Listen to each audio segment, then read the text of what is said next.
And now, it's time for another Dice Tower review with Tom Vasel. Hey folks, today we're taking a look at Tiefe Taschen. I think the translation is deep bags or deep pockets. It's about being a corrupt politician. So obviously this is a fantasy game because such things don't exist. In this game, everyone is a corrupt politician trying to be the next president, but you don't even care about being president. Your goal here is to get the most money. So this is kind of a party style game. It's from 4 to 8 players, as players are going to manipulate, bribe, and talk to each other, trying to end up with millions and millions of dollars.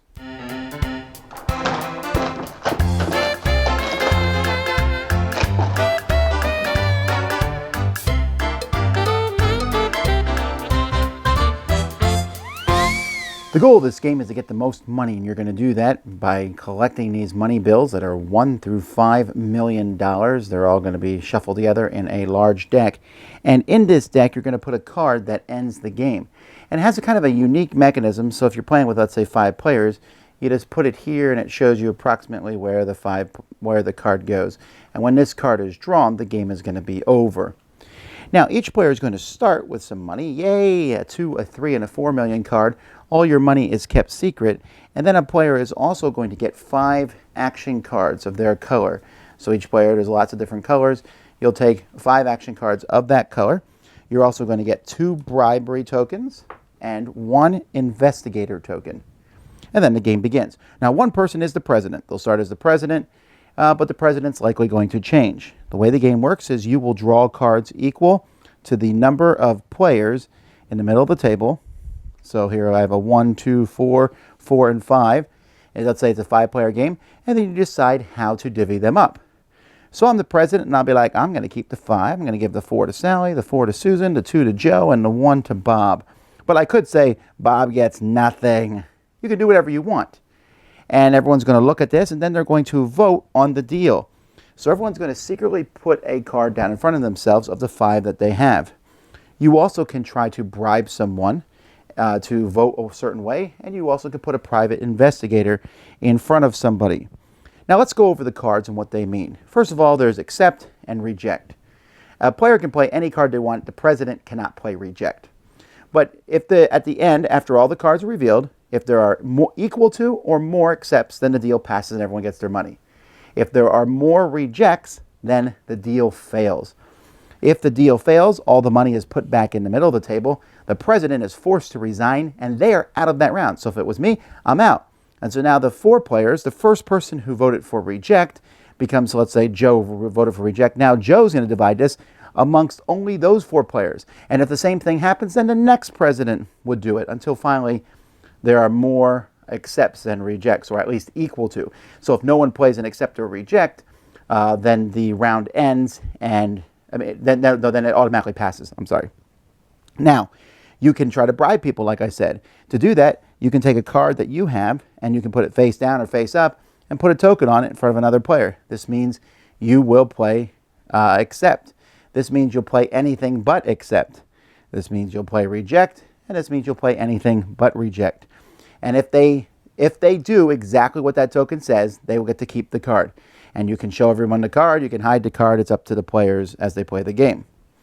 So what about the other 3 cards? Well, this card here, you're stealing from the till. The first person to play this card, which might be the president because they start to play, will draw the top card from here and add it to their hand. This is regardless of what else is played. So people are going to want to play this, which is why they may not want to play accept or reject. Also, remember I said you can put your private investigator in front of somebody. I might put my private investigator in front of Sally. Now, I don't have to do that. It doesn't even have to mean anything. But if I do that and I play this card here, then I'm blackmailing them, which means I steal a random card from their hand. If Sally suspects that I'm going to do that, though, she could play this card in front of her, and instead of me blackmailing her, she counter-blackmails me and steals a card from my hand. But I know that she's going to do that, so I'm just playing that, and I'm going to be stealing from the till. And then she knew I was going to do that, so she didn't play that, and she's voting to reject the deal to become the new president. And that's basically how the game works. Once all the money is finally distributed, there's going to be a new president, or possibly the same president. You'll draw more money and do the same thing until this ending card is drawn. When this ending card is drawn, the game is over, Everyone counts up their money. Most money, winner of the game. Folks, this game is so much fun. I played a lot of games over the past month, right? A ton of new games and interesting games. And this one is up there at the top. I love this game. Because essentially it's like a rock, paper, scissors type thing, right? But you only have 5 cards to play. But trying to think about that. So obviously as the president, you have like a lot of power. You're going to pick who gets much money. And you might say, all right, you know what? I'm going to give myself a little bit of money, give everyone else more money, and then I'll play draw the top card from the pile. That should cover it. And everyone else is like, no, that's not happening. One person plays reject. You're out of the round. You get nothing now. But if someone plays reject, but the president says, okay, someone's going to play reject. One reject vote will take this down, but one positive vote will cancel that reject vote. Because it's really easy for these things to pass. The problem is no one ever wants to play the pass votes because you could be taking money from the till. Of course, only the first person gets it.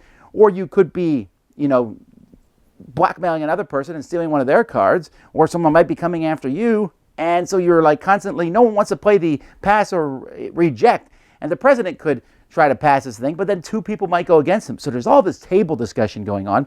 And then there's the bribery being passed around. Not too often, but sometimes you might bribe everyone. Like one time I played, I was president, and I took all the money. I took it all. And then I bribed 2 of the other players to vote for passing the thing. And they accepted it, and it worked. And I got a lot of money, but the amount of money I paid out to bribes was probably too much. Therefore, it wasn't really that much of a coup. And so I thought, okay, I'll try something different the next time. And I really like how this game does it. And right when you're like, should the game end? It does. It does not take too long. And there's that whole mental thing. When someone puts an investigator in front of you, you're like, why'd you do that? They're like, well, just checking things out. And you're like, are they blackmailing me? Because if they're blackmailing me, I need to play the counter blackmail card. But they might just be bluffing. And then I'll be wasting that counter blackmail card. But they might not be bluffing. It's so much fun. So much laughter. Really enjoyable game. Good quality cards. Hopefully this game gets an English print. The rules did come in English, but hopefully it gets an English publisher because I just think this game is fantastic. One of my friends, you guys know him, Jason Levine, he called this Junta Super Light. And you know what? That is what it is because Junta does the same thing this game does in this big, long, convoluted way. This brings it down to 15 to 20 minutes. If you're looking for a game that's like Sheriff of Nottingham and these other bluffing style games, but really condensed, and you have 5 cards to play with a few bribes and investigating, and yet the choices seem really hard and difficult and extremely fun and silly. I love it. I love it. Tiefe Taschen, Dice Tower Judgment. Amazing! Thanks so much for watching the Dice Tower videos. Find more great videos and reviews as well as our top-rated audio podcast at Dicetower.com. You can also find other great shows at Dicetowernetwork.com. I'm Eric Summerer, and you've been watching The Dice Tower. The Dice Tower is sponsored by Cool Stuff Inc., where you can find great games for great prices. Cool stuff in stock. Check them out at CoolStuffInc.com. Shut the door.